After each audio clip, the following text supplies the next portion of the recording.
사람의 수명이 길어졌습니다. 불과 한 세기 전만 해도 환갑은 축하받아야 할 드문 나이였습니다. 예순을 넘기는 것 자체가 하늘의 은총이었고 이르는 고래로 드물다 하여 고이라 불렸습니다. 그러나 오늘날 우리는 전혀 다른 시대를 살고 있습니다. 평균 수명은 80을 훌쩍 넘었고 90을 바라보는 노년이 더 이상 낯선 풍경이 아닌 시대가 되었습니다. 길어진 삶. 그것은 분명 축복처럼 보입니다. 그러나 그 축복 앞에 서 있는 많은 이들의 얼굴에는 기쁨보다 막막함이 먼저 어립니다. 돈은 충분한가? 몸은 버텨줄 것인가? 곁에 누가 남아있을 것인가? 그리고 이 긴 시간을 나는 과연 어떤 마음으로 견뎌낼 것인가? 이 물음들은 노년 앞에 선 사람이라면 누구도 피해갈 수 없는 것들입니다. 준비되지 않은 채 맞이하는 긴 노년은 축복이 아니라 고통이 될 수 있습니다. 그리고 그 고통은 단순히 돈이 없어서 몸이 아파서만 오는 것이 아닙니다. 준비되지 않은 마음에서 비롯되는 고통이 가장 깊고 가장 오래 지속됩니다. 지금으로부터 약 2500년 전 한 사람이 이 고통의 문제를 정면으로 마주했습니다. 그는 왕궁의 안락함을 뒤로하고 거리로 나섰습니다. 늙고 병들고 죽어가는 인간의 모습을 직접 눈에 담았습니다. 그리고 보리수 아래 깊은 사육 끝에 하나의 진실에 닿았습니다. 고통은 피할 수 없다. 그러나 고통을 대하는 마음은 바꿀 수 있다. 그것이 부처의 깨달음이었습니다. 부처는 말했습니다. 모든 것은 변한다. 무상이라는 이 단순한 진실 하나가 실은 노년을 살아가는 가장 깊은 지혜의 출발점입니다. 젊음도 변하고 재산도 변하고 관계도 변하고 몸도 변합니다. 변하지 않는 것에 집착할 때 고통이 오고 변함을 있는 그대로 받아들일 때 비로소 평안이 찾아옵니다. 이 영상은 노년을 앞둔 분들 혹은 이미 노년을 살고 계신 분들에게 부처의 시선으로 4가지 준비를 이야기하고자 합니다. 돈, 건강, 관계, 그리고 마음. 이 4가지를 어떻게 바라보고 어떻게 가꾸고 어떻게 내려놓을 것인가. 화려한 처세술이 아닙니다. 수천 년을 건너온 지혜의 목소리로 조용히 그러나 깊게 들여다보고자 합니다. 부처의 말씀이 강물처럼 흐르는 이 이야기 속으로 이제 천천히 걸어 들어오시기 바랍니다. 긴 노년을 준비하는 이 이야기 끝까지 함께 해주실 분은 구독으로 자리를 남겨두세요.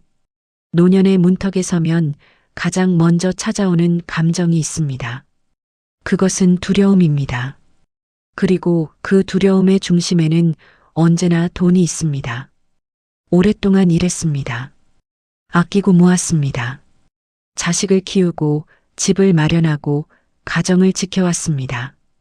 그런데 일을 멈추고 나니 통장의 숫자가 줄어드는 속도가 무섭도록 선명하게 느껴집니다. 수입은 끊겼는데 지출은 계속됩니다. 병원비가 늘고 약값이 쌓이고 언제 닥칠지 모를 큰 병의 그림자가 마음 한편에 늘 드리워져 있습니다. 이 돈이 다 떨어지면 어떻게 될까? 자식에게 짐이 되는 것은 아닐까? 노년의 밤은 이런 생각들로 길어집니다. 이 두려움은 부끄러운 것이 아닙니다. 지극히 인간적인 감정입니다. 그러나 부처는 이 두려움의 뿌리를 조용히 들여다보라고 합니다. 두려움은 어디서 오는가? 그것은 돈 자체에서 오는 것이 아닙니다. 돈이 사라질지도 모른다는 상상, 그 상상이 만들어낸 마음의 그림자에서 옵니다. 실제하지 않는 미래를 지금 이 순간 살고 있는 마음, 그것이 고통의 정체입니다. 그런데 두려움은 종종 다른 얼굴을 하고 나타납니다. 집착입니다. 어떤 이는 돈이 충분히 있음에도 쓰지 못합니다. 더 모아야 한다는 강박이 삶을 지배합니다. 먹고 싶은 것을 참고 가고 싶은 곳을 포기하고 만나고 싶은 사람을 멀리합니다. 돈을 지키기 위해 정작 삶을 소비하지 못하는 아이러니. 이것이 집착이 만들어내는 고통의 형태입니다. 부처는 팔리어 경전 수타니파타에서 이렇게 말씀하셨습니다. 소유에 집착하는 자는 두려움을 갖는다. 집착하는 것이 없는 자에게는 두려움이 없다. 돈을 많이 가졌기 때문에 안심이 오는 것이 아닙니다. 돈에 대한 집착에서 자유로워질 때 비로소 진정한 안심이 찾아옵니다. 숫자가 주는 안도감은 일시적입니다. 집착이 살아있는 한 아무리 많은 돈도 충분하지 않습니다. 욕망은 채울수록 커지는 그릇이기 때문입니다. 부처의 시대에도 부유한 자들이 있었습니다. 그들 중 일부는 재산을 지키려는 욕망에 사로잡혀 밤에 잠을 이루지 못했습니다. 부처는 그들을 가난한 자라 부르지 않았습니다. 그러나 그들이 진정으로 풍요롭다고도 하지 않았습니다. 마음의 자유가 없는 부유함은 또 다른 형태의 가난이라고 조용히 바라보았습니다. 그렇다면 부처가 말하는 돈에 대한 바른 태도는 무엇일까요? 그것은 소욕지족, 적게 욕망하고 족함을 아는 것입니다. 이것은 가난을 예찬하는 말이 아닙니다. 돈을 멀리하라는 뜻도 아닙니다. 필요한 것을 마련하되 그것이 충분함을 아는 지혜입니다. 오늘 내가 가진 것으로 오늘을 살 수 있다면 그것이 족함입니다. 노년의 재정 준비는 결국 두 가지로 귀결됩니다. 현실적으로는 기본적인 생활을 유지할 수 있는 최소한의 준비를, 내면적으로는 그것으로 충분하다고 느낄 수 있는 마음의 준비를, 숫자를 키우는 것만큼 족함을 아는 감각을 키우는 것이 노년의 진짜 재정 지혜입니다. 부처는 말씀하셨습니다. 건강은 최고의 이익이요, 족함은 최고의 재산이다. 법구경의 이 한 구절은 노년의 돈 문제를 바라보는 가장 따뜻하고 깊은 시선입니다. 얼마를 가졌느냐가 아니라 가진 것으로 얼마나 평온할 수 있느냐. 그것이 노년의 진정한 부유함입니다. 돈은 삶을 지탱하는 도구입니다. 그러나 삶의 주인은 돈이 아닙니다. 주인은 지금 이 순간을 살아가는 바로 당신 자신입니다. 노년이 되면 몸이 변합니다. 이것은 거스를 수 없는 사실입니다. 어느 날 아침 일어나려는데 무릎이 먼저 신호를 보냅니다. 계단을 오르던 발걸음이 예전 같지 않습니다. 거울 앞에 서면 낯선 얼굴이 바라봅니다. 주름이 깊어지고 머리카락이 얇아지고 한때 거뜬했던 일들이 힘에 부칩니다. 이 변화 앞에서 많은 이들이 슬픔을 느낍니다. 왜 이렇게 되었느냐고 몸을 원망하기도 합니다. 부처도 이 슬픔을 외면하지 않았습니다. 출가 전 성문 밖에서 처음 늙은이를 보았을 때 그는 깊은 충격을 받았습니다. 이것이 인간의 운명인가? 누구도 피해갈 수 없는 것인가? 그 물음이 그를 수행의 길로 이끌었습니다. 그리고 그는 깨달았습니다. 몸의 쇠함은 비극이 아니라 자연의 이치다. 거부할 수 없는 것을 거부하려 할 때 고통이 생긴다. 무상 모든 것은 변합니다. 젊고 건강했던 몸도 변합니다. 이 사실을 머리로만 아는 것이 아니라 가슴 깊이 받아들이는 것, 그것이 건강에 관한 부처의 첫 번째 가르침입니다. 몸의 변화에 저항하는 마음이 줄어들수록 역설적으로 몸을 더 잘 돌볼 수 있게 됩니다. 부처는 깨달음을 얻기 전 두 가지 극단을 경험했습니다. 왕궁에서의 삶은 쾌락의 극단이었습니다. 몸의 욕구를 모두 채우고 불편함을 철저히 차단하는 삶. 그러나 그 삶은 진정한 건강도 진정한 행복도 주지 못했습니다. 출가 후의 고행은 반대의 극단이었습니다. 몸을 혹독하게 괴롭히며 진리를 찾으려 했습니다. 그러나 뼈만 남도록 굶주린 몸으로는 깨달음에 이를 수 없었습니다. 결국 그가 찾아낸 것은 중도였습니다. 지나치지도 않고 모자라지도 않는 균형의 길. 이것이 노년의 건강을 대하는 가장 지혜로운 태도입니다. 노년의 건강에서 한쪽 극단은 방치입니다. 나이 들었으니 어쩔 수 없다며 몸의 신호를 무시하고 검진을 미루고 움직임을 줄이는 것.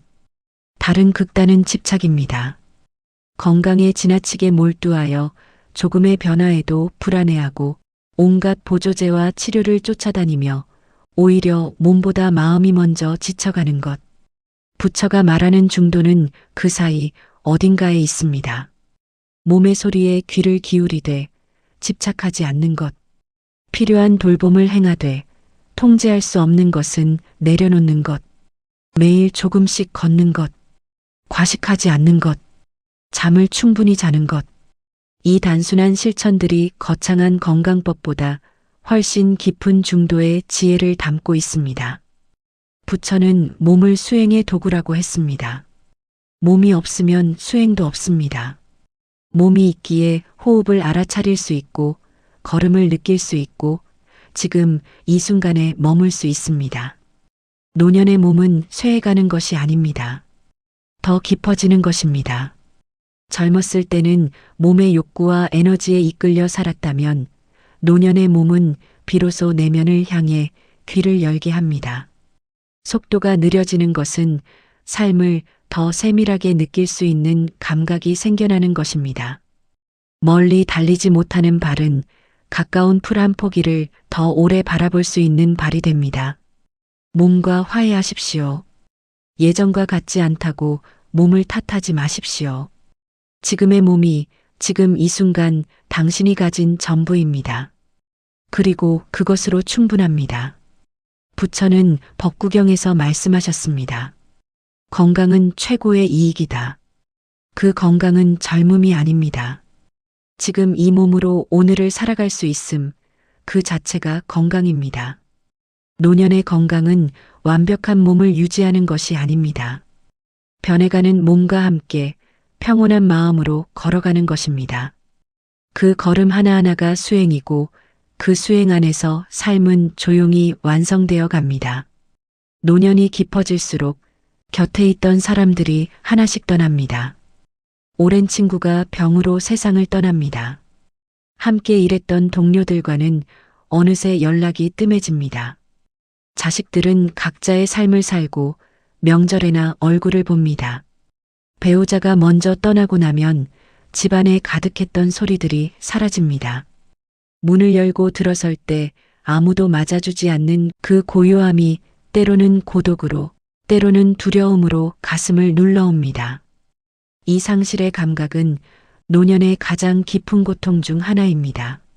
사람은 혼자 태어나 혼자 죽지만 그 사이의 삶은 관계로 채워집니다.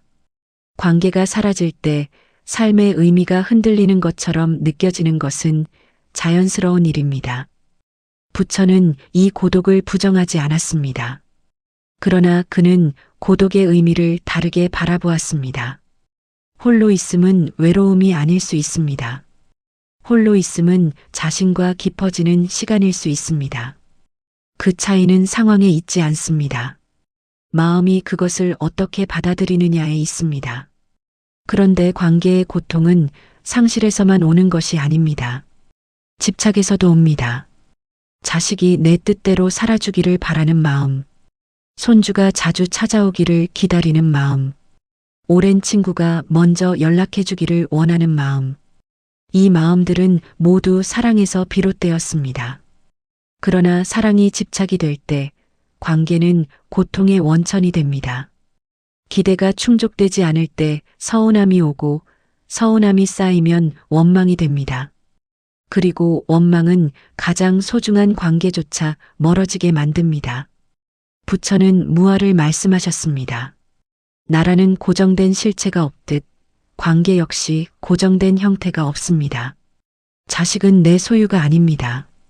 친구도 내가 원하는 모습으로 머물러 줄 수 없습니다.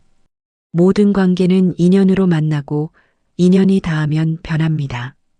이것을 거부하는 마음이 집착이고 집착이 고통을 낳습니다. 노년의 관계에서 가장 어려운 것은 자식과의 관계입니다. 평생 돌보았던 존재가 이제 독립적인 삶을 삽니다. 그 변화를 받아들이는 것, 내 방식대로 살아주기를 바라는 마음을 조용히 내려놓는 것, 그것이 자식을 향한 가장 깊은 사랑의 형태라고 부처는 가르칩니다. 그렇다면 노년의 관계는 어떻게 가꾸어야 할까요? 부처는 자비를 말씀하셨습니다. 자는 상대가 행복하기를 바라는 마음이고 비는 상대의 고통을 함께 아파하는 마음입니다. 이 자비는 집착과 다릅니다. 집착은 상대가 내 곁에 있어주기를 바라는 마음이지만 자비는 상대가 어디에 있든 행복하기를 바라는 마음입니다. 자식이 멀리 살아도 그 아이가 오늘 건강하고 행복하다면 그것으로 족하다고 느낄 수 있는 마음.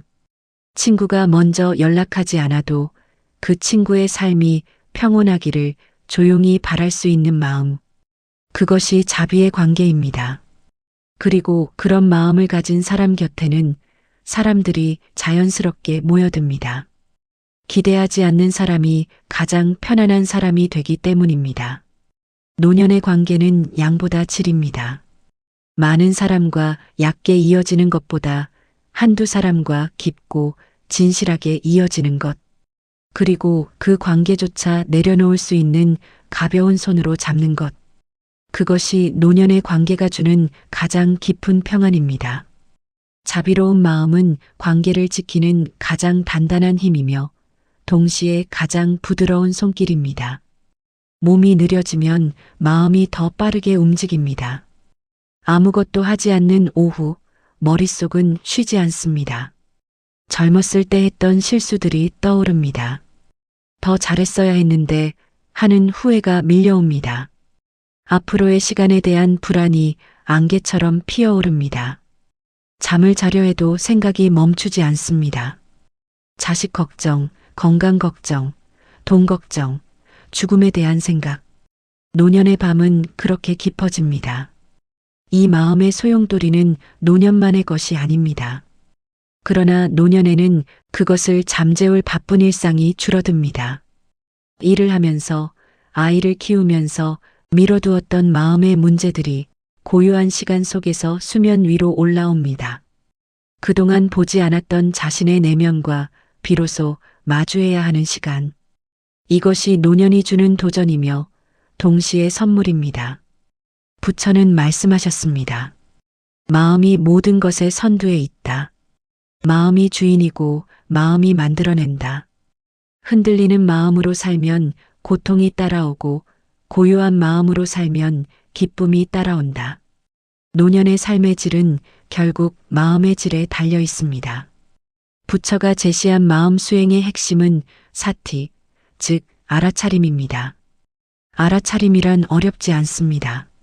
지금 이 순간 일어나고 있는 것을 있는 그대로 바라보는 것입니다. 생각이 떠오를 때 그 생각과 싸우지 않고 지금 이런 생각이 있구나 하고 바라보는 것. 불안이 밀려올 때 그것을 억누르지 않고 지금 불안이라는 감정이 일어나고 있구나 하고 바라보는 것. 이 작은 차이가 마음의 방향을 완전히 바꿉니다. 생각에 끌려다니는 것과 생각을 바라보는 것은 전혀 다른 경험입니다. 생각에 끌려다닐 때 우리는 과거의 후회 속에 있거나 미래의 불안 속에 있습니다. 그러나 생각을 바라볼 때 우리는 지금 이 순간에 있습니다. 지금 여기, 이 호흡, 이 감각, 이 고요함 속에 있습니다. 노년에 시작하는 알아차림의 수행은 늦지 않았습니다. 아니, 오히려 노년이야말로 가장 깊은 수행이 가능한 시간입니다. 서두를 이유도 없고 증명할 필요도 없고 비교할 대상도 없는 이 시간. 그저 앉아서 숨을 쉬고 지금 이 순간을 바라볼 수 있는 여유. 그것이 노년이 가진 수행의 조건입니다.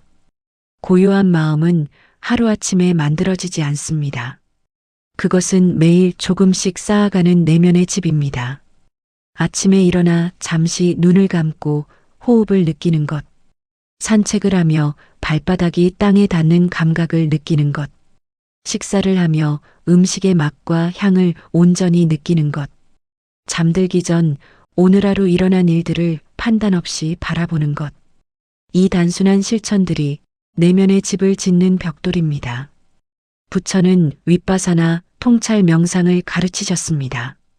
사물의 본질을 있는 그대로 보는 것. 무상하고 고통스럽고 고정된 자아가 없다는 것을 직접 경험하는 것. 이 수행은 철학적 이해가 아닙니다.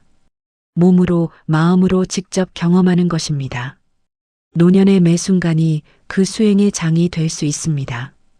고요한 마음의 집을 가진 사람은 흔들리지 않습니다. 바람이 와도 뿌리가 깊은 나무처럼 세상의 변화에 마음이 끌려가지 않습니다. 그것이 노년의 마음이 도달할 수 있는 가장 아름다운 경지입니다. 그리고 그 경지는 멀리 있지 않습니다. 지금 이 숨을 알아차리는 것, 바로 거기서부터 시작됩니다. 노년에 들어서면 죽음이 가까워집니다. 그것은 사실입니다. 그러나 많은 이들은 이 사실을 외면합니다. 죽음을 입에 올리는 것조차 꺼립니다. 불길하다고, 아직 이르다고, 생각하지 않으면 멀어진다고 여깁니다. 그러나 외면한다고 해서 죽음이 사라지지는 않습니다. 오히려 외면할수록 죽음은 더 크고 어두운 그림자로 마음속에 자리를 잡습니다. 보이지 않는 두려움이 보이는 두려움보다 언제나 더 큽니다. 부처는 죽음을 정면으로 바라보았습니다. 그는 시체를 명상의 대상으로 삼는 수행, 마라나사티를 가르치셨습니다.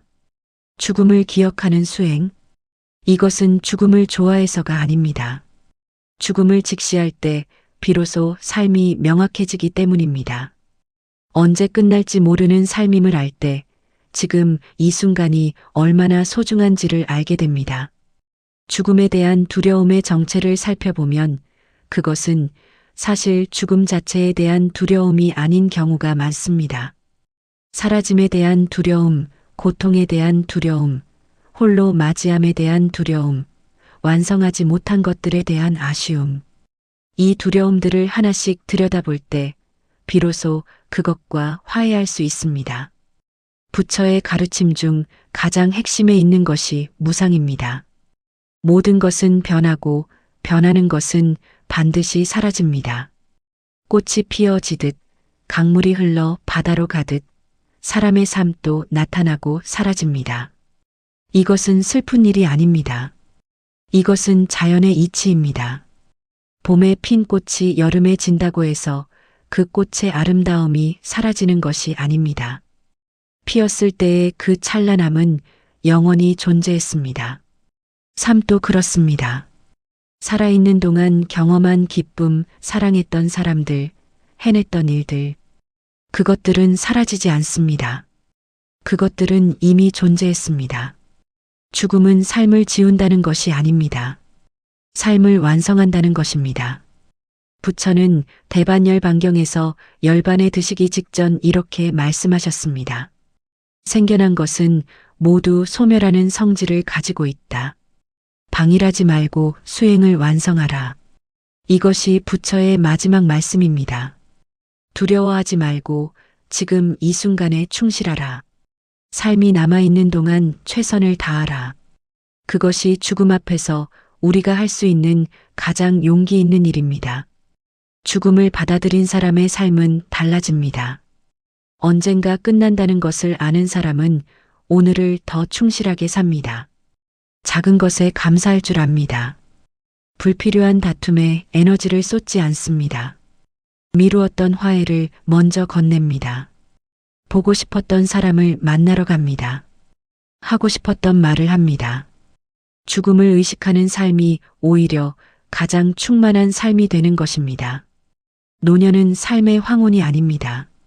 삶이 가장 익어가는 시간입니다. 오랜 시간을 살아온 사람의 내면에는 젊은 시절에는 가질 수 없었던 깊이가 있습니다.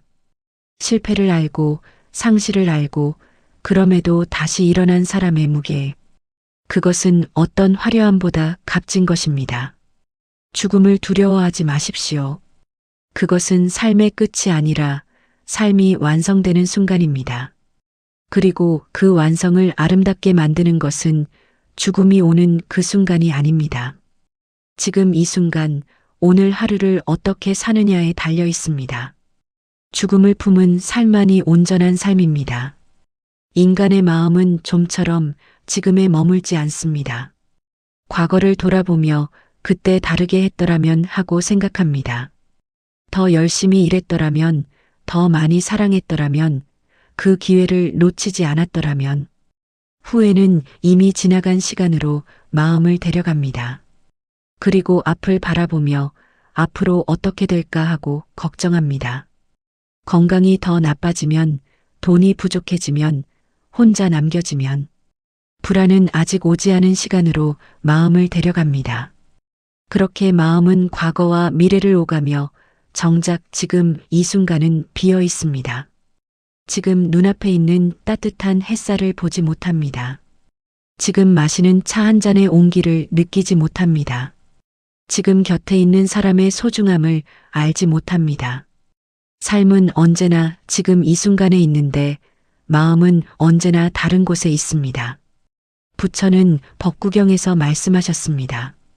과거를 쫓지 말고 미래를 갈망하지 말라. 과거는 이미 지나갔고 미래는 아직 오지 않았다. 지금 이 순간의 현상을 잘 관찰하라. 이것이 부처가 평생 가르친 수행의 핵심이었습니다. 지금 이 순간에 깨어 있다는 것은 어떤 것일까요? 그것은 특별한 경험이 아닙니다. 지금 앉아있는 의자의 감촉을 느끼는 것입니다. 창밖으로 들어오는 빛의 색깔을 바라보는 것입니다. 숨을 들이쉬고 내쉬는 이 단순한 움직임을 느끼는 것입니다. 마당의 새소리를 그냥 소리로 듣는 것이 아니라 그 소리가 지금 이 순간 존재한다는 것을 온전히 받아들이는 것입니다. 이것이 깨어있음입니다. 현법 열반, 지금 이 삶 속에서 경험하는 열반. 부처는 열반이 죽음 이후에 있는 것이 아니라고 하셨습니다. 지금 이 순간 집착에서 벗어난 마음, 고요하고 평온한 마음 안에 이미 열반이 있다고 하셨습니다. 노년은 이 깨어있음을 가장 깊이 실천할 수 있는 시간입니다. 더 이상 증명할 것도 없고 경쟁할 것도 없고 서둘러야 할 이유도 없는 이 시간. 그저 지금 여기에 있으면 됩니다. 지금 이 순간의 아름다움을 있는 그대로 받아들이면 됩니다. 그것이 노년이 줄 수 있는 가장 깊은 가르침입니다. 노년은 인생의 완성입니다. 씨앗이 땅에 떨어져 싹이 트고 자라고 꽃을 피우고 열매를 맺는 것처럼 인생도 그렇게 계절을 지납니다. 노년은 그 마지막 계절, 열매가 익어가는 시간입니다. 열매는 화려하지 않습니다. 그러나 가장 충실합니다. 가장 깊은 맛을 품고 있습니다. 오래 살아온 사람만이 알 수 있는 것들이 있습니다. 시간이 결국 모든 것을 가르쳐 준다는 것. 집착했던 것들이 얼마나 가볍게 사라지는지. 그럼에도 삶이 계속된다는 것. 그 경험이 쌓여 노년의 지혜가 됩니다. 그것은 어떤 책에도 없고 어떤 강의에도 없습니다. 오직 살아낸 사람만이 가질 수 있는 것입니다. 부처의 가르침은 노년을 두려워하지 말라고 합니다. 오히려 그것을 온전히 살라고 합니다. 지금 이 순간을 알아차리고 집착에서 벗어나고 자비로운 마음으로 남은 시간을 걸어가라고 합니다. 그 걸음 안에 이미 깨달음이 있습니다. 그 걸음 안에 이미 완성이 있습니다. 노년은 끝이 아닙니다. 노년은 삶이 가장 깊어지는 순간입니다. 부처는 열반에 드시기 직전 제자들에게 마지막 말씀을 남기셨습니다. 자등명, 법등명. 스스로를 등불로 삼고 진리를 등불로 삼으라. 다른 것에 기대지 말고 스스로의 내면에서 빛을 찾으라. 이것이 수천 년을 건너 우리에게 전해진 부처의 마지막 가르침입니다. 노년의 삶을 잘 살기 위한 준비. 그것은 결국 자신의 내면에서 시작됩니다. 돈을 준비하고 건강을 돌보고 관계를 가꾸고 마음을 수행하는 것. 이 모든 것의 중심에는 스스로를 등불로 삼는 용기가 있습니다. 누군가 대신 살아줄 수 없습니다. 누군가 대신 늙어줄 수 없습니다. 이 삶은 오직 당신만이 살 수 있습니다. 지금 이 순간 당신 안에 이미 모든 것이 있습니다. 두려움도 있고 슬픔도 있고 후회도 있습니다. 그러나 그것들과 함께 고요함도 있고 지혜도 있고 사랑할 수 있는 마음도 있습니다. 부처는 그것을 불성이라 했습니다. 누구 안에나 있는 깨달음의 씨앗. 노년은 그 씨앗이 마침내 꽃피는 시간입니다. 길어진 노년을 두려워하지 마십시오. 그것은 더 많이 살 수 있는 시간입니다. 더 깊어질 수 있는 시간입니다. 더 자유로워질 수 있는 시간입니다. 부처의 가르침이 등불이 되어 당신의 남은 걸음을 조용히 밝혀줄 것입니다. 오늘도 한 걸음 지금 이 순간으로 돌아오십시오. 그것으로 충분합니다. 그것이 전부입니다.